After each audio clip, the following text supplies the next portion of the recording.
Welcome to Policy on Demand. I'm Pat Brown. With 13 days left until Pillar 2 becomes effective in some countries, the OECD G20 Inclusive Framework has released additional Pillar 2 administrative guidance on the GLOBE rules. To help us understand the significance of this package and actions companies could consider taking is Will Morris. Will, welcome. Thank you very much, Pat. Delighted to be here with you during the holiday season. So, before we get into the details of the guidance, maybe talk a little bit about your initial impressions. Anything in here that surprised you?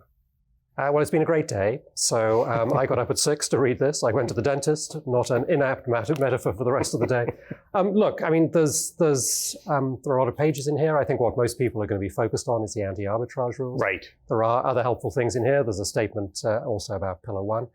I think two things really strike me, and they're both actually quite important. The first is, and this has been a bit of a theme since the model rules themselves came out, the unchangeable, immutable model rules. Right. It turns out they're neither unchangeable nor immutable when people don't like the result. And we see more evidence of that in here. That's the first thing. The second thing, which is, I think, equally important and is becoming, I mean, again, it's intuitive. You would think this at one level. This is not one set of rules which are going to apply only in one way across every country, which is obviously, in a sense, the promise of it. But what we see in here even more clearly is that because different countries are in different places at different times, they have different systems, some can go retroactive, some can't, there is going to be a different application of these rules in different countries, in different circumstances, and businesses are going to have to cope with it. Yep. So one point, Will, you mentioned 6 o'clock this morning. My first reaction upon reading this guidance was, I thought we were supposed to be getting frequently asked questions, or FAQs. So can you explain to folks what this is relative to the FAQs? Look, there are some residual questions in here, but obviously in the end they decided that more straightforward guidance was going to be the best way to go. So they do ask some questions, to be sure, but a lot of it is language which will be inserted into the guidance itself. There are some examples, not FAQs. Yes. And this is, to be clear, unlike what we thought we were getting as FAQs, which would have been a Secretariat document. Right. This appears to be an inclusive framework document, so agreed by everyone. Yes. So I think that's an important clarification. That's what it says on the front, anyway. Right. So we are trying to clarify issues. You mentioned, of course, anti-arbitrage guidance is included in this. Key elements, surprises, anything in here that you would highlight for folks? Yeah, I mean, they're not generally surprises to the upside. So let me just mention a couple, which I think, again, people might have thought that some of this was coming in. I mean, let me also be very clear.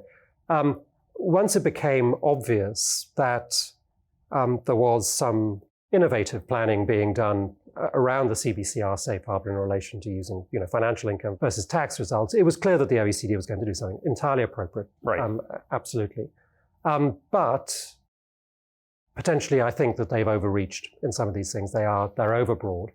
And so just, a couple of things to mention. There's the so-called with and without test. Right. So this is where you have essentially a tax advantage which gets added back into, or rather, sort of gets added back into the income, so into the denominator, but it doesn't get added back into the numerator. Right. So, effectively the ETR goes down. Right. And this is not what the model rules say. Right. Currently. Maybe there's been a change of mind. Maybe it's something which is separate and apart just for the CBCR safe harbor. But that is, a disadvantage, to be sure. Right. Other things, we had thought that this was very clearly going to apply to transactions after the cutoff date of December 22. Again, fair enough for there.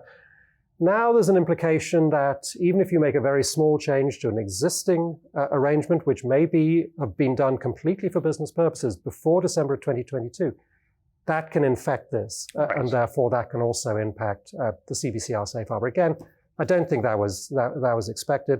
The definition of deduction non-inclusion seems to have broadened out somewhat. Could this include NOLs now, for example? Right. Again, I think people are going to have to dig into this pretty carefully. But as we said at the beginning, the rules which seemed unchangeable, maybe not. Yeah. And I think there are, while the CBCR safe harbor itself, transitional safe harbor, was a big plus, this obviously incrementally makes that less so. Right. And I know there's a lot in this package in the details that we're obviously not going to have time to get into. But There's additional guidance here on things like purchase accounting adjustments. There's additional guidance in here on how to allocate GILTI, including where some jurisdictions qualify for the safe harbor and other jurisdictions don't qualify. So there's a lot of meat in here that really I think people are going to have to take some time to digest. Yeah, so that's why they give it to us just before the holidays. Right, that's right. Now, a lot in here, but I'm guessing this is not the last word we're going to hear from the inclusive framework when it comes to administrative guidance. Correct me if I'm wrong. You're not wrong, but you knew that already. No, so they did put out a press statement this morning in addition to the document itself, and they talk about some of the things. So they talk about simplifications on key compliance items. They also talk about deferred tax liability recapture rules, allocation of deferred taxes, and so on. So I mean, as they have said before, there is a lot more to come here. Now, obviously, the one disadvantage of this rolling out over time is that the rules, as you said, come into effect in 13 days. Right. In some countries for the IIR, just to make all the qualifications. But it does mean that people are, to a certain extent, driving blind. Yes. To start off with. Yes, and indeed, Will, to that point, there's a pretty curious statement in this guidance relating to this anti-arbitrage point that talks about it being retroactively effective, except to the extent countries are not able to incorporate that retroactivity into their laws. So maybe the first time we've seen such an explicit acknowledgement from the OECD with respect to specific guidance that this will not all be able to be incorporated in the same way. That's right. And something which was already complex becomes a little more complex. Right. Because obviously you're going to have to think about this in different ways in different jurisdictions. Absolutely. Ultimately, of course, whatever the OECD says, it comes down to what is in national countries' laws. Sure. That we cannot escape that. Not to be left out in the cold in all of this, we got an additional statement, rather positive sounding statement on Pillar 1 as well, although brief. It was definitely positive sounding. I think if I were an economist making an assumption, I'd call it heroic. But, so what they say is, recognizing the work to resolve the remaining differences will take next year. They reaffirm their commitment to achieve a consensus-based solution, finalize the text of the MLC by March of 24. With a view to holding a signing ceremony by the end of June 2024. Why is this heroic? Well, I was speaking to somebody from a European government just last week, and this person was saying that their country would not sign the MLC until the US had ratified it. Now, they may have got their terms mixed up there, but it does show that this is not going to be a straightforward process at all. Right. And that assumes that they can get the disagreements sorted out, some of which are still relatively clear and involve some relatively large countries. Yeah, no, great point. So as we look ahead, we've got this guidance today, covers lots of issues to your point. The anti-arbitrage guidance that we were looking for didn't come in exactly the form that I think some people were anticipating, but here it is.